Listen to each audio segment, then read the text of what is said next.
اعوذ باللہ من الشیطان الرجیم بسم اللہ الرحمن الرحیم السلام علیکم ورحمۃ اللہ وبرکاتہ۔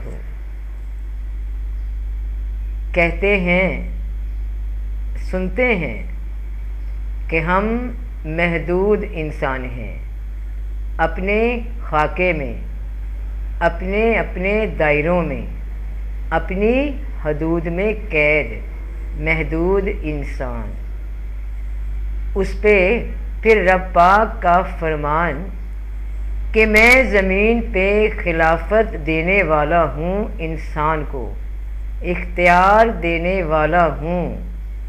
رب لامحدود، اس کے اختیارات لامحدود، وہ مختار کل، ہر شے پہ کل کا کل قادر بادشاہ، اور زمین پہ انسان محدود، اصول و قانون میں جکڑا ہوا، لمٹس میں، دائروں میں رہنے والا، زیادہ سے زیادہ ان لمیٹڈ ہونے کی کوشش کرے تو صرف جسمانی طور پہ، عادتوں کے طور پہ اپنی منمانی کر لے تو کر لے، ورنہ کسی قانون کو نہ بدل سکتا ہے، نہ اڑ سکتا ہے، نہ پانی پہ تیر سکتا ہے، جتنے مرضی بناوٹیں کر لے مگر فطرت کے ان دائروں سے باہر نہیں نکل سکتا جو حدود ہیں، اپنے جسم سے باہر نکل نہیں سکتا کہ پھلانگ جائے سب رکاوٹیں۔ اسے جینا بھی ویسا ہے، مرنا بھی ویسا ہے، اور اس کے درمیان جو زندگی ہے ویسے ہی رہنا ہے جیسے دنیا کے لوگ رہ رہے ہیں۔ اب سوچا جائے کہ اختیار کیا ہوا جس کے سننے پہ فرشتے ملائکہ سوچ میں پڑ گئے، چونک اٹھے کہ یا رب، تو ایسے کو اختیار دے رہا ہے جو فساد کرے گا، خون ریزی کرے گا، جبکہ ہم تیرے عبادت گزار لوگ، ہم تیرے عبادت گزار بندے ہیں، صبح شام، یعنی ہمیں اختیار کیوں نہیں؟ اور جب اللہ پاک نے فرما دیا کہ جو میں جانتا ہوں وہ تم نہیں جانتے، تو فرشتوں نے غنیمت سمجھا کہ بس اب آگے کوئی بحث نہیں، صرف تسلیم خم کر دیا کہ بے شک رب پاک تو ہی جانتا ہے۔ اب آئی باری شیطان کی، ابلیس کی، وہ پڑ گیا بحث میں کہ نہیں، میں اس کو سجدہ کیسے کروں، میں اس کی اختیار کو تسلیم کیسے کر لوں جو مٹی سے بنا اور میں آگ سے۔ اس نے اپنی عقل کے گھوڑے دوڑا دیے اس پہ جو اپنے علم کا غرور تھا کہ میں بہتر ہوں آدم سے۔ اس نے خدا کے حکم پہ سوال کرنے کی جرت، گستاخی کو ہوا دے دی، مگر ہوا وہی جو رب نے چاہا، خلافت اختیار انسان کو ملا اور ابلیس راندائے درگاہ ہوا، چلتا بنا، نکال دیا گیا، جو اس کے پاس تھا وہ بھی گیا، الٹا مردود کہلایا۔ چلیے یہ بات تو ہو گئی فرشتوں کی، شیطان کی۔ اب موجودہ انسان، آج کل کا انسان یہ سوچتا ہے کہ اے میرے رب، تو نے اختیار کیا دیا جبکہ ہر شے ایک قاعدے قانون کے حساب سے چل رہی ہے۔ ہم انسان بھی قاعدے اور قانون میں جکڑے ہوئے ہیں، ذرا بھر نکلنے کی کوشش کریں تو حالات سازگار نہیں رہتے، کیونکہ ہر شے پہ تیرا تسلط ہے، تو ہر شے پہ قادر ہے، مالک ہے۔ ہمارا اختیار ہے کیا؟ اگر کچھ ہے تو کیا ہے؟ ہم تو عام انسان ہی ہیں،